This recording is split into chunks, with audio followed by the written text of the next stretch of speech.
Welcome to Loans and Drones. This is Bill Pendley, and we have a legend in the industry, Jim Garry with Garry Real Estate, and this is episode 33. So let's get right into it.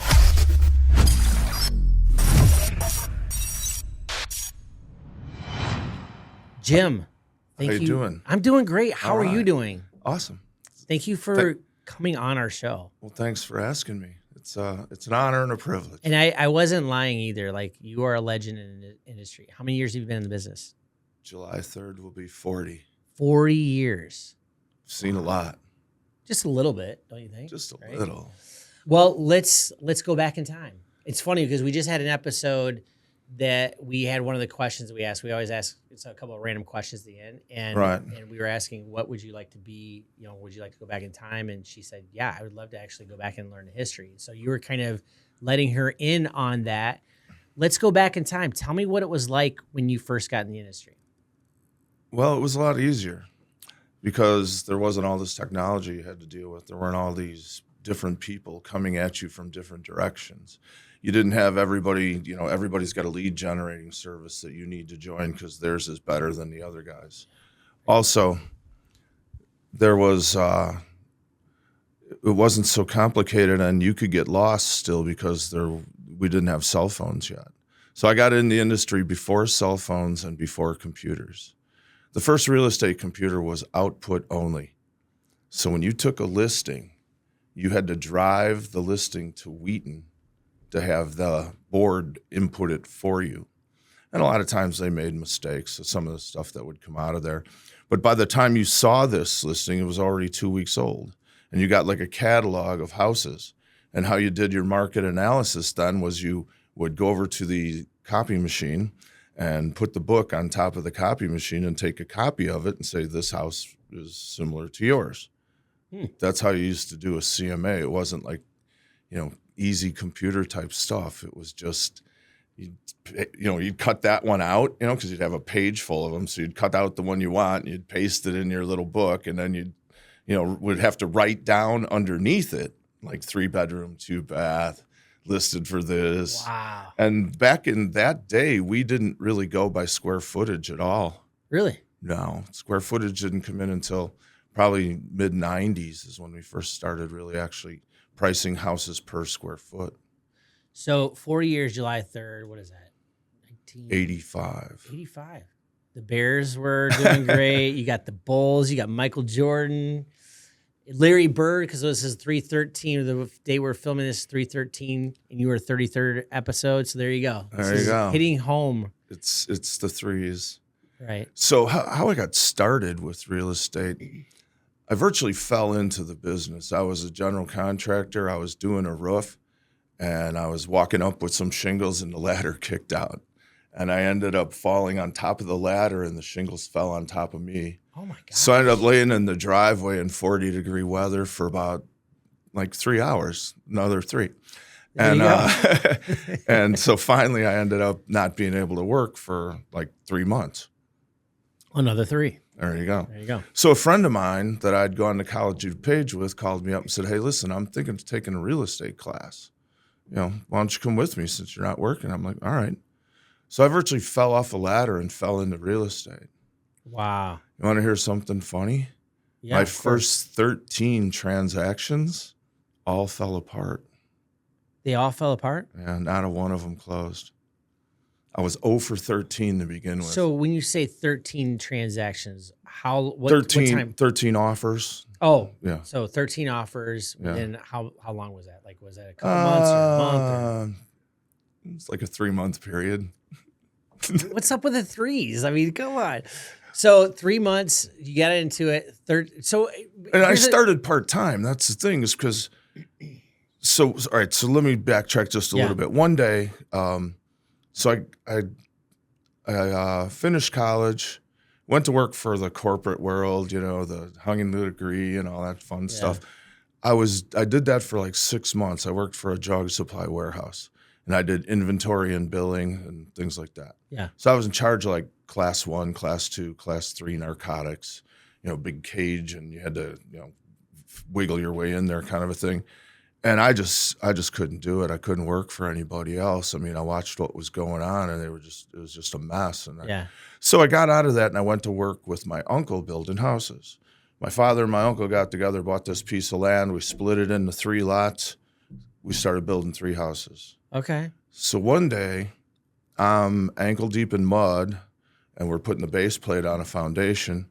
And all of a sudden, this lady shows up, in a Cadillac, dressed to the nines. And I look over at my uncle. I go, "Who's that?" And he goes, "That's the realtor."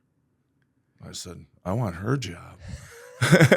Oh my gosh. It looks a lot better than what I was doing, that's for sure.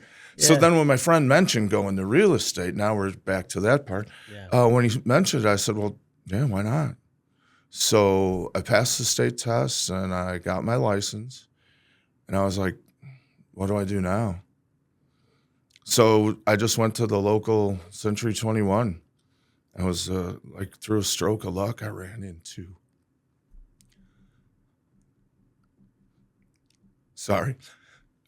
my mentor. He was a great guy. Yeah. Yeah, Jerry Grano. And I don't know what he saw in me, but it came down, he asked me, he goes, "Were you an athlete?" And I said, "Well, yeah, I was all-state basketball player." He said, "You're hired." So I found out later the reason he hired me is because he knew I'd compete. No. Sorry. Oh, it's a little emotional because he just passed away. Oh, my gosh. Sorry to hear that. Wow. I still use some of his stories to this day. Mm-hmm. And what's really cool is Jessica uses them also. That's my daughter. Mm-hmm. You know her. Yeah. So it's a very emotional time for me because that was just recent. But what a great guy. Took me under his wing. Back then, $1 million in sales was a lot of work. Sure. It wasn't 2 houses like it is now. Yeah. It was maybe 20. Mm-hmm. My very first sale was a 3-bedroom, 2-bath in Bensonville, $45,000. Yeah. All brick with a basement and a 2-car garage. Wow. $45,000. So you had to do quite a few. You had to do 20, 25 different sales just to make the $1 Million Club. Wow. Yeah, so it was a long time. And then with no cell phones, no lock boxes, no computers.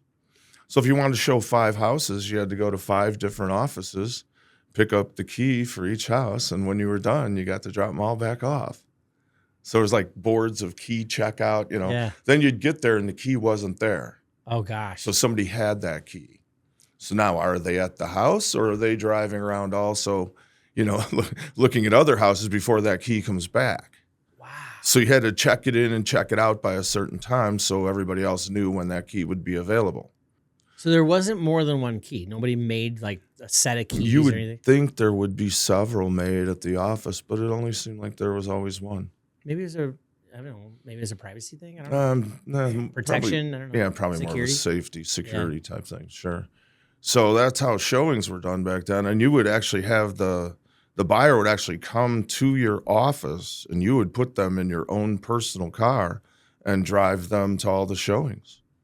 Wow. And you didn't have GPS back then. You had to know where you were going. Yeah, there wasn't even MapQuest when I first got it. So I got into business in 98, and that's right after the internet came out. And we used to use MapQuest. You'd print out the sheet, and I'd get lost all over the place. So it's a great way to learn the area. Well, fortunately, I rode around and did deliveries for my parents' floral shop when I was young. So at first, I was the guy who sat in the passenger seat, said, okay, this is the next one, and then I would find that plant or whatever we were delivering, and I'd run it up to the door. Yeah. I started learning the streets by doing all that. Then I became the driver, and I already kind of knew the streets. So it kind of became an easy thing for me to do, but I'm sure a lot of people spend a lot of time driving in circles trying to find houses. I mean, that makes a lot of sense. So you had to be good at your craft, number one, right? Yeah. So you had to be good at sales. You had to be a competitor. And you also had to know the streets. Because if you didn't know the streets, your time, especially if you had to manage your time accordingly to getting the keys and then getting the locations down and mapping out your area, Yeah. Like, so you had to know your plan and vision for the day before it even Right. happened. You didn't want to drive east and then drive west and drive back east. You had to, put them in the right order. So did you have to pull out a map and then highlight where you're going, or what happened? Well, I never really had to do that, but I did see people doing that. That's awesome. So, there was a lot of things that were different back then. For instance, like I'll just use this as an example. Yeah. We had 4-part carbon paper. That was the contract. So you had page 1, 2, 3, 4. It was just one page. So you would take the piece of paper and put in a piece of carbon.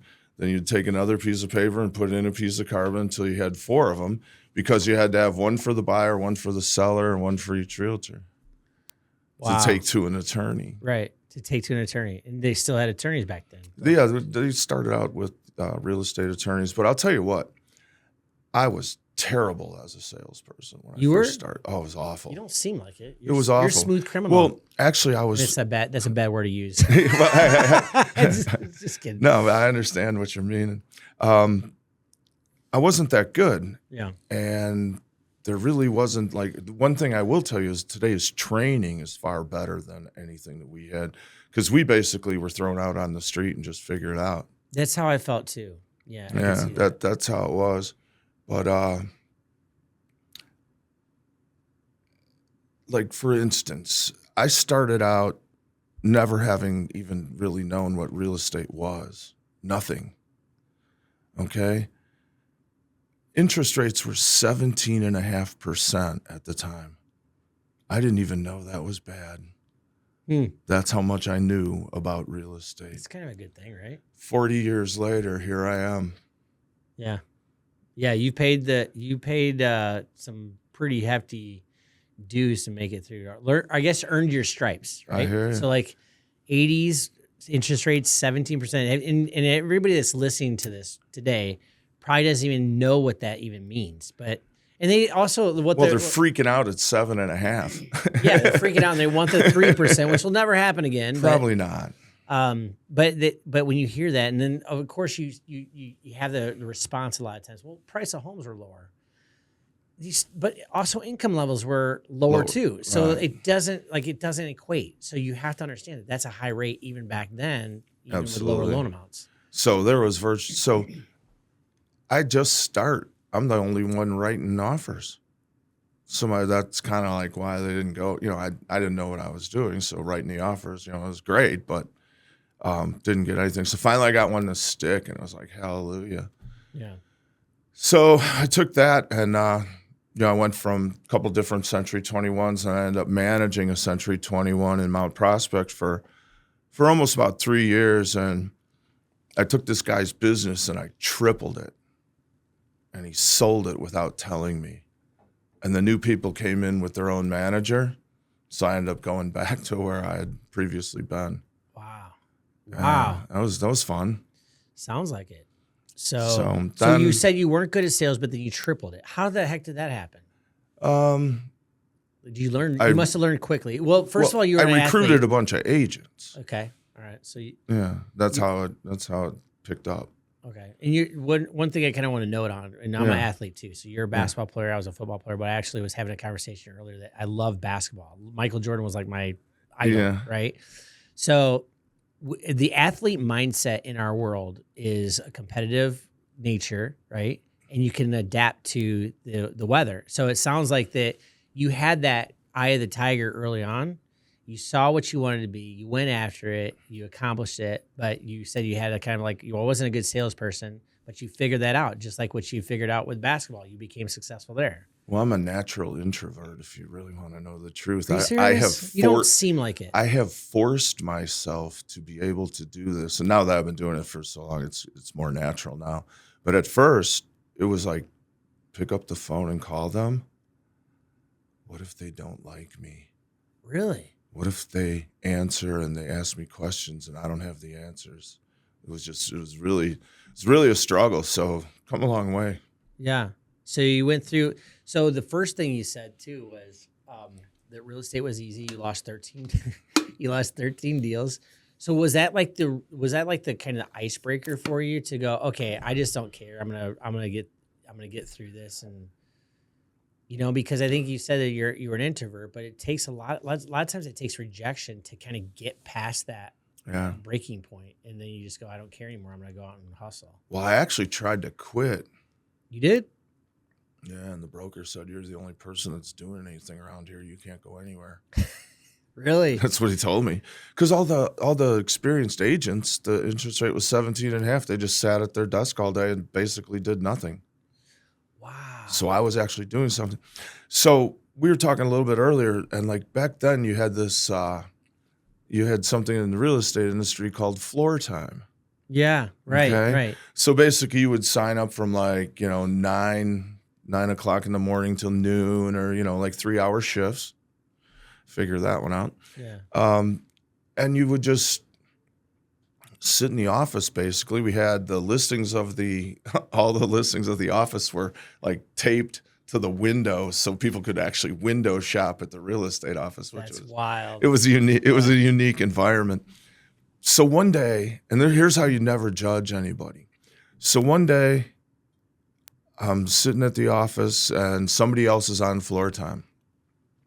And a gentleman pulls up in an old Delta 88 with the, back then cars would rust out. Yeah. So all the quarter panels are all rusted off this thing, and it's already brown colored to begin with. So this car just looks like it just right out of the junkyard. And this guy gets out, and his clothes are all ratty and raggedy, and he's kind of unshaven, and Yeah. who knows what's going on Yeah, here. right. So the top agent in the office decides that she doesn't want to talk to this guy. So she walks over to me and says, hey, listen, I'm kind of busy. Would you mind, helping this gentleman out? Well, it turns out Mr. Jandura ended up buying 5 8-flats from me. He had recently sold a big building in the city and wanted to bring his money out to the suburbs instead. Every time I closed on one of those 8-flats, I made a copy of the check and put it on that agent's desk with a thank you note. Oh my gosh. How'd that relationship end up? She's pretty sour. No, we actually still talk. She laughs about it now. She goes, yeah, that was a bad idea, wasn't it? No, it was a great idea. It was a great idea. Absolutely. I'm so happy you came my up with top client it. of all time. It was pretty crazy. Wow. His family still owns them all. Really? Yeah. So you and that was left 40 a years legacy and generational wealth there, huh? Well, I get calls now from people. I get a call like, yeah, hi, it's Heather. I'm like, oh, and she's like, well, you helped my dad, 20 years ago buy a house. And I go, I'm sorry, Heather.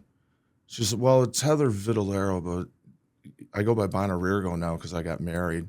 So I'm thinking, okay, it's Norm, Norm Vitalero. I remember him, right? Yeah. She says, Dad said to call you. You're the only one he trusts. Wow. She's looking out in Pingree Grove. Yeah. Guess who's going to Pingree Grove that day? Of course. Me. Right? Yeah. Because that's just how this industry works. So I've got a lot of old-time clients. They'll just call me up out of the blue. Hey, my kid's looking, or Grandma can't do this anymore, so she needs to move. Yeah. So that's the latest and greatest thing in real estate. So let me get back to how I ended up here, and then when I tell you how I got here, I can go to where I'm going to go. 100%. I don't even have to ask the questions. These are you're covering everything I'm going to ask, right? So keep going. I'm just going to listen. Okay. Well, I am kind of my own interview at times. But I think that's because real estate really it's a storytelling business. Yeah. You use your stories to illustrate points of interest. Right. So in other words, should I put new carpet in the house? Well, no. Nobody else did, so why should you? Right. Is it going to help you sell faster? Possibly. We don't know. But all the other houses in this generation of 15-year-old houses sold between 230 and 240, and they took 45 days to sell. Yeah. That's what's going to happen to you, and they didn't put new carpet in, so why should you? That's funny. I think I heard Jessica say that on our last episode, which is Jessica's his daughter. So that's one of my stories. That's one of your stories. So yeah, she reiterated that the carpet flooring. Yeah, I call the story Vito the carpet guy, because Vito was the guy who owned the house, and he told me that he needed to put new carpeting to sell his house. Yeah. And I said, don't do that. I said, this is what's going to happen. This is what's going to happen. So about 30 days into the marketing, all of a sudden you can kind of feel it's starting to generate momentum. It's not like today where you put the house on and you get 45 showings in the first weekend. It's nothing like that because the technology took time to reach people. Mm-hmm. You know, the marketing Right. took time to reach people. So he calls me up about 30 days and he goes, hey, come over and look at the new carpeting. And I'm like, oh, gosh. So I go over there and he's got all brand new carpet. He goes, now I'm going to sell the house. So right about day 40, day 42, whatever, in comes an offer, 235, boom, bang, done, over with, right? Said, see, I told you, I put in that new carpeting. That's what made the deal. I said, all right, whatever. So about 2 weeks later, All right, whatever. so back then you used to get sign calls because people would drive around Yeah. and then they'd actually write down your number, go home and call because they didn't have cell phones. Didn't have internet, so they'd go. No, they had tour to, the- they had to tour call, the area they they had to wanna call be in. you. Right. So right after that, guy calls up and said, you know, he had been looking at Vito's house, but it was already sold. So I told him, you know, if something else comes up there, I'll let you know. So another one just like it comes up. I call the guy and I tell him on my way to show that house, I go by Vito's house and all that brand new carpeting sitting on the curb. Oh my gosh. It was the wrong color. Oh, It didn't match the furniture. wow. So the lady that purchased the house ripped it all out and put different color carpeting in. Oh my gosh. Wow. That's Vito, the carpet guy, right there. Vito, the carpet guy story. Love it. It's a story. So from Century 21 in Bensonville, I moved to Century 21 in Addison. Mhm. And I ran into this girl named Michelle.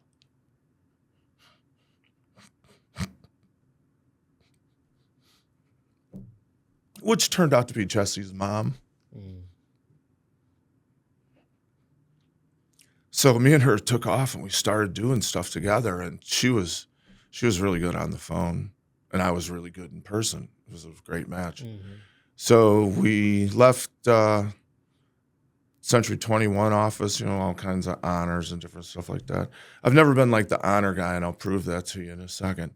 So we went to Remax, and back then everybody worked individual. I mean, me and Michelle worked together, but it was husband and wife, so it wasn't, you know, it wasn't really that much different from individual. Mhm. So what I started doing was hiring new agents, and then I would take their production and put it under my name. And then we built a team, which everybody seems to have teams these days. Nobody had a team back then. Yeah. Yeah. You didn't hear anything like There was nothing. There was only individual awards. And then when people figured out what I was doing, that's when Remax started doing team awards. that. Mhm. They didn't have team awards prior to that. So we took those 12. I ended up with 12 people working with me. Family, friends, other agents wanted to join on board because they saw what we were doing. And, you know, like 1 year we sold 127 houses. Mm. Phenomenal. Yeah. So, 127 houses. Yeah. Wow. and back then to make the Remax Hall of Fame, you had to have $1 million in gross closed commissions. I did that in 4 years, even with the house prices of the 19, you know, like right around 2000, 1998, 99, 2000. So I didn't even go to the awards banquet. I never did get my award for making the Remax Hall of Fame Really? because prior to that, my broker, I realized he was costing me a lot of money. So we left in 2001, and that's when we established Garry Real Estate. Hmm. So we've been doing Garry Real Estate now. We're into our 24th year. Wow. That's awesome. I started my company 01. Really? Yeah. Wow. Got a lot of crazy Well, I figured I'd get dates old. going on here Well, today. I thought I'd get old one day, so I made it easy. That's a good. Anybody ever ask you? You know, it's like a what it password. is. You know, but you don't have to change it.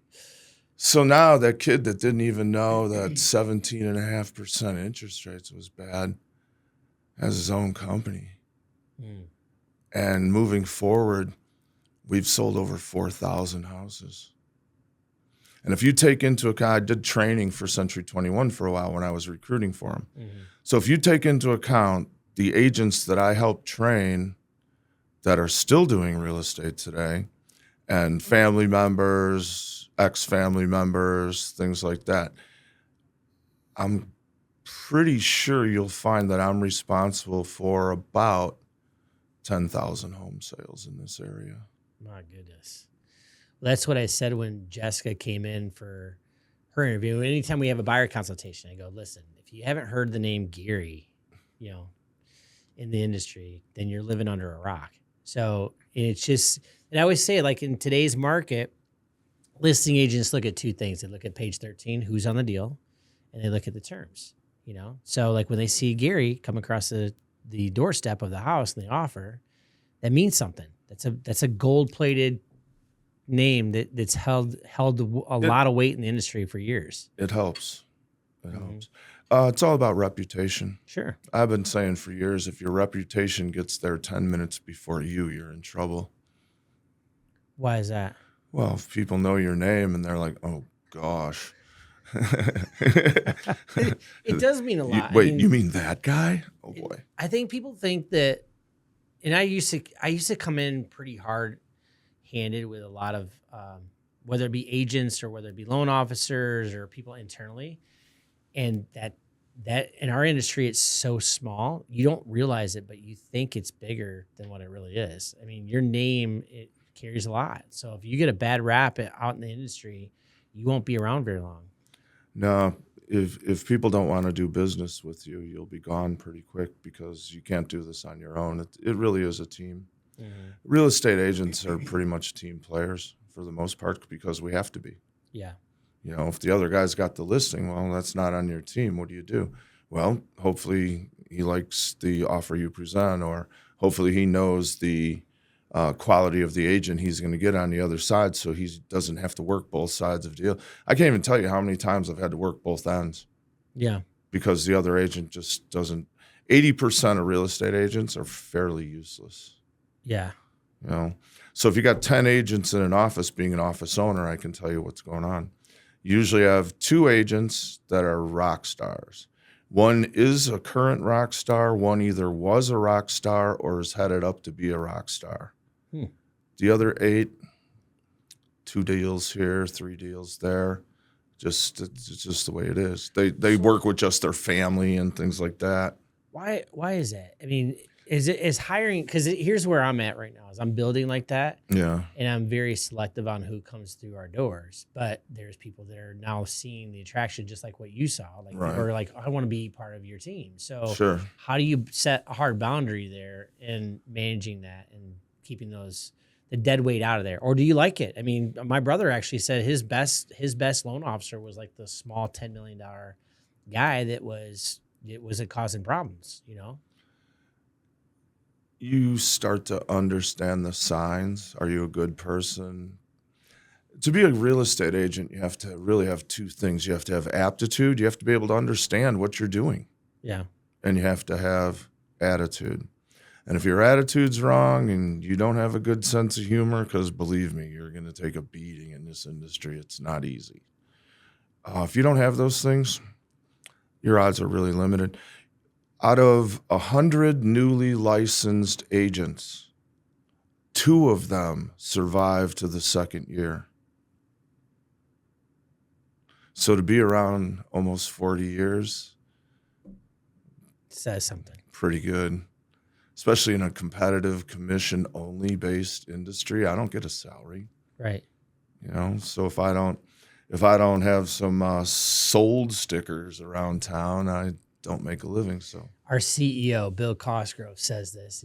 I love it. We were at it's an annual partners celebration in Cleveland, Ohio last year. And he said, one of the things he used to say on every deal is, hey, by the way, I'm going to be unemployed after your closing. So I would love it if you could refer me some friends and family. And it just says a lot because it's true. Like when you close a deal as a real estate agent and a loan officer straight commission, you got to get out and hustle again. Otherwise, you're not going to be in the business very long. Well, the one new term I really like, it's probably not so new, but pipeline is really the way to go. You have to constantly be, because a lot of times what will happen is you'll have 5 transactions go together at the same time. You spend all your time and effort on those 5, and then when those 5 all close, it gets lonely really fast. Yeah. Now you got to try to find 5 more. Right. But what you want to do is make sure that during the period that you're closing those 5, that you continually keep trying to move other deals forward. Yep. So it's not easy. It's not always easy. Economic factors, like right now, the way the economy has set up, until interest rates do come down, we are going to lack inventory. This housing shortage could last another 5 years. Yeah. That's a good segue into, where you've been and what you're seeing ahead. So, what type of forecast would you say in this marketplace? Well, moving forward, I think you're going to see, like every 10 years I go through like a little bit of a change. Well, I'm 67, so now I'm a senior. I think that what you're going to see is,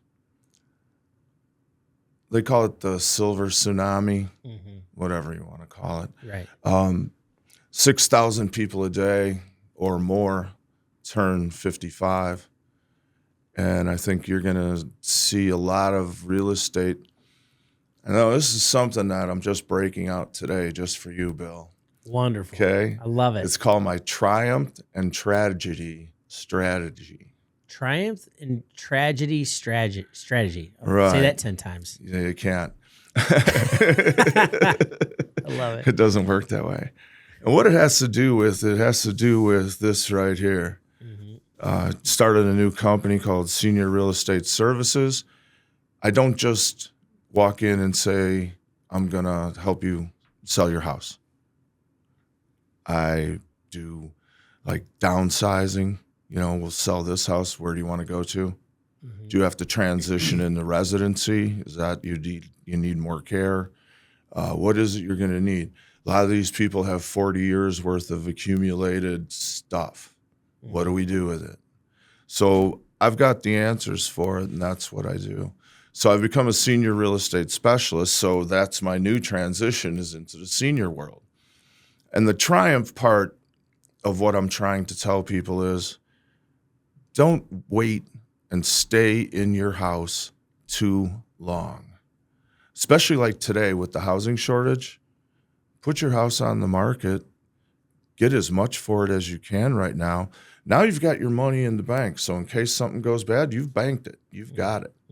Then you can move on to the smaller house or to the retirement home or out of state or whatever you want to do. Take advantage of this market. Triumph. Don't stay in the house too long, because when you stay in the house too long, then you're going to have tragedy. You're going to fall down the stairs. You're going to bust yourself up. Right. Seniors have this habit of starting fires. They leave the stove on. They leave the oven on. So you don't want a tragedy in your life, and you don't want to put it on your friends and family either. So triumph. Get out early. Don't wait too long. Yeah. So many of these people wait too long, and it's just, I mean, and I understand aging in place. That's the latest and greatest, because I'm in the senior thing. So I'm starting to learn the senior phrases now. okay. Well, aging in place, what does that mean? That means you stay in your house too long. Okay. There's other places for you. There's better places for you. Yeah. Are you networking with any of the facilities that?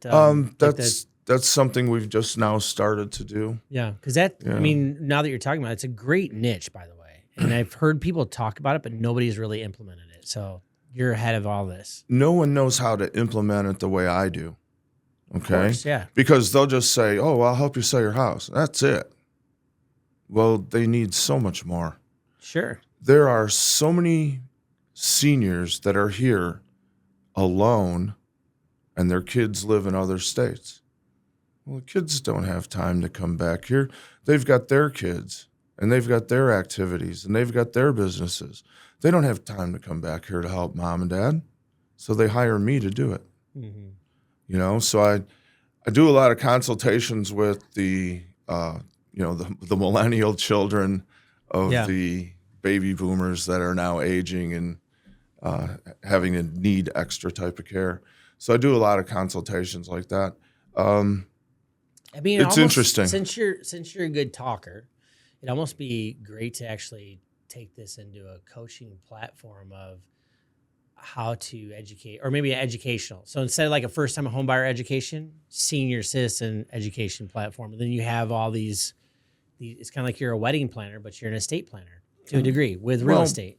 More or less, not so much estate planning, but helping with the property that they do own. But I think you can network around that. Yeah, I end up going to a lot of like senior lunches. Okay. Different towns have different events for seniors. Yeah. So I go to those events and pass out flyers and answer questions. That's great. My favorite thing is Q&A. Mm-hmm. Because there aren't a lot of questions I don't have an answer for in real estate these days. What type of questions would you get from seniors right now? Just those questions right there that we went over. Like, for instance, senior transitioning, everybody's got to transition into something. You're just not going to stay in your house forever. And I don't want to do tragic real estate. I'd rather do triumph because you feel much better about it that way. Sure. But unfortunately, right now with this market the way it is, there's not a lot of like regular people putting their homes on the market. They're stuck in those 3% interest rates. They don't want to give those up, right? Mm-hmm. So the only real estate that's becoming available is tragic real estate. Yeah. Okay, somebody passes away, or somebody has to move to a home, or they stayed in the house too long, and that's the type of stuff that we try to educate people on what's the right thing to do. Age is not the barometer, too, as we found out. I'm 67. I still do stuff like I'm 40. There's other people that are 67 that have already gone to senior living communities. Right. Because they can't live on their own anymore. So it's not age. Right. It's the actual person. Right. Can that person sustain themselves in that home? There's people who are 90 that are just fine. But the day will come. Father Time's undefeated. Yeah. Two guarantees in life, right? He hasn't lost ever. Right. So, we've got veteran discounts. One thing I like is pre-sale home inspections. I was literally just going to ask that because that would be huge. And you mentioned it earlier in our conversation that granny specials aren't so bad because of what you have in. You said the bones are great. On some of these properties. If you go into not all senior houses, the people that have a lot of money, they've upgraded their house and kept with the times. Sure. But in a lot of situations, you've got people who bought their houses back in the 60s or 70s, or 80s. They didn't do anything, but they'll have a new roof. They'll have good windows. They'll have good air conditioning. They'll have a good furnace. All the plumbing's fine. It doesn't leak. The sump pump's in order. So all the major components are really top notch. Yeah. And you got a 40-year-old kitchen and 40-year-old bathrooms. So we take these houses and we'll obviously sell them to investors. Investor will come in, do the bathrooms, do the kitchen, do the paint, do the flooring, put the house back on the market. So that's tragic to triumph. But I'd rather do the triumph before the tragedy. Right. So what we like to do is if we have a senior that is going to put their house on the market, we like to have them do their home inspection prior to putting it on the market. And the reason for it is if you do it the other way around, seniors don't like surprises. Nope, not at all. It doesn't go well. If they know what they're facing right away, then you got a much better chance of going over those things, potentially fixing things. You don't want to start remodeling things because the Vito the carpet guy's story told you that. Yeah. But what you do want to do is if there are things like the sump pump float sticks and you don't want to flood the house prior to putting it on the market, things like that. And those are discovered in a pre-sale home inspection. So we have repair services available. I have some, I do some flips of houses. So I've got people that do all kinds of different things. But what I really have done this for is a tragic real estate story that I'd like to tell you. Sure. How I got started with this is I knew another agent that was working and doing a lot of senior things. And I was doing mostly finding foreclosures or short sales or, distressed homes for investors. Right. Somehow we got to talking, and it turns out they were getting a lot of different listings from senior houses. And I'm like, well, great. So we started working together with that. And when she had a client, she would tell me, and we'd go and look at the house. And if it was good for the investor, a lot of these seniors, they don't want to put their houses on the open market, especially like during COVID. Right. They wanted like 20 people they don't know trotting through their house. Yeah, right. And they're wearing masks and stuff. Right. No, we weren't going there, right? Right. So we had this one situation where a gentleman in DuPage County, he had his house, and mom was going to go to senior living. Mom had gotten, dementia and just wasn't able to live with him any longer. And then he was going to go live with the daughters. He couldn't flush his toilets. They were overflowing. Mm. So he called out a plumber. And the plumber told him that the pipe from the street to the house had deteriorated and he was going to need to have that replaced, which in today's market is about somewhere, depending on length, of course, that's how it goes by, but it's somewhere between $3,500 to $5,000 to have that done. Mm-hmm. And they quoted him $10,000 because they kind of knew his faculties were, a little bit slower. And so they were committing fraud and trying to take advantage of him. So he didn't have the $10,000. So his answer was to take his own life inside the home. Oh my gosh. So now his daughters are, they're freaked out. What do we do with this house now? So I ended up convincing one of my investors to make a sight unseen offer on the property. And they had that $10,000 problem. Sure. So we purchased the home. We got a $10,000 credit to fix the problem. I'd never even been in the house. Okay, just had some pictures of the rooms and stuff. So after closing, I got the keys and I went to the house. And I get out of my car in the driveway and I look and I'm just like furious. There was already a white cap in the front yard. That pipe from the street to the home had already been replaced. All they had to do was rod this guy's sewer. Oh my gosh. That's the day I started this. Oh my gosh. Ugh. Not on my watch. No. And my mom, a few years ago, left our home that I was born and raised in, and it's just hard. And you have to take it with an empathetic and compassionate approach when you're dealing with seniors.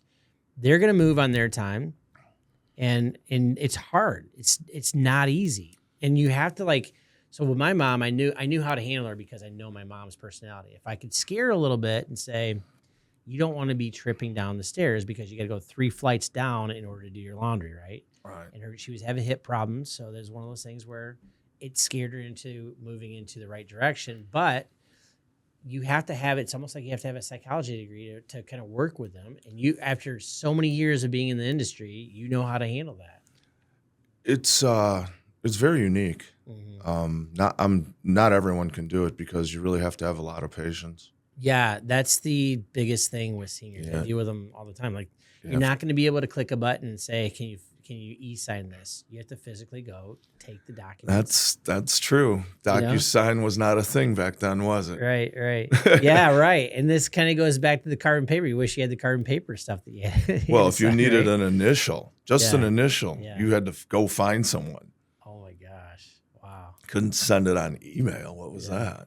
We hadn't invented that yet. Yeah. So I was into so that's how some of these people still are. Sure. See, I actually did get some computer training my senior year of high school. My high school actually got one of those big IBM mainframes with the card punch system, Yeah. So you had to punch a bunch of cards. You have a stack of cards this big. One card has a bad Chad on it, Remember the Chad thing from the lecture? Yeah. So if one card had a chip Chad, the entire program failed. Oh my gosh. And but you wouldn't. It wouldn't go like card number 42 is the one that's bad. No, you had to go through every card and inspect it.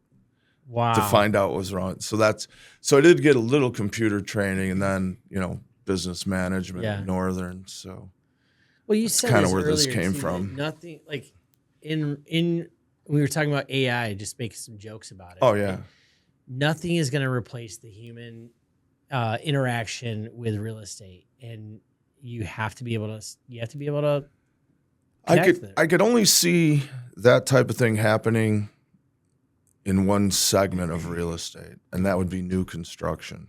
Okay. So if you've got a new construction, you've got model homes, and people are just looking at those online. Could they select a house online? Potentially. I think you're going to get a good idea, but you still want to go look at it. The human curiosity isn't going away anytime soon. Right. So I think, in order to purchase a home, you have to feel it, smell it, touch it, what's down the street both ways. Yeah. Location. Right. Yeah. Yep. What are the schools like? Yeah. Because it's not location. Everybody says location. Let me tell you about that. The guy that said that, he didn't have kids. Yeah, right. Because you can give me the best location in a bad school district, and I'll show you lack of value real quick. Yeah. But a good location in a good school district, I'll show you a lot of value really quick. Right. So it's all about the education systems. The highest taxes and the highest price homes are where the highest rated schools are. We definitely, there's so much more we could cover. Oh, I could do this for a while. We're gonna have you back on. I always say this, and the guys joke with me, but no, this is like there's so much that he's not even telling us that he's got just up his sleeve here that he could tell us. Yeah. So, if anybody wanted to get a hold of you today, how would they get a hold of Jim Garry, and especially the senior piece? I want to make sure that people understand that that's a very, very big niche in today's market. Well, the way I'm doing it is just it's like a revolution. Nobody can touch this, right? Because everybody that's doing real estate, they say they don't know how to do transitioning, right? Okay, they can sell the house. Every realtor with a license can sell a house. You put it on the market, it'll sell itself if you price it right. Right. Okay. Right. But seniors, you can reach me at 630-561-3491. That is my personal cell phone number, and I will answer it. He does. I've tested him on it. I'll answer it. He answers it. You can email me at Jim Garry, JimGarry @hotmail.com. And you can also go to our website at www.GarryRealEstate.com. Love it. And on there, you will find the senior flyer, just like this one here. And you want to read it over, contact me. And we do free consultations. So, we can come over, help mom and dad, or help you yourself. Maybe, maybe the senior is looking at this. But a lot of time I find the kids, kids, there are people my age that are the kids. Yeah. And a lot of times they see stuff like this and they're like, we could use that guy. Yeah. Right. So it works out really well. I love it. And, we'll definitely have you back on. I want to see kind of how this progresses. And yeah, we'll bring you an update on this. And next time, if you want to have some fun, put together like a list of 10 questions that maybe a loan officer would want to ask a real estate agent. Yeah. Or as you talk with buyers, as you're doing your buyer consultations, what are you looking for in a realtor? Yeah. Where do you see the real estate market headed? Things like that. Yeah. Because that's the fun I have is question and answer. Yeah. Because I've got answers. He does. He's 40 years of answers, and this year is going to be July 3rd. He started in 1985, 01, 01, right? Well, no. Wait, no, that was the Garry Real Estate. So Garry Real Estate. So 40 years before that was like 1985. 85. But either way. The world was different then.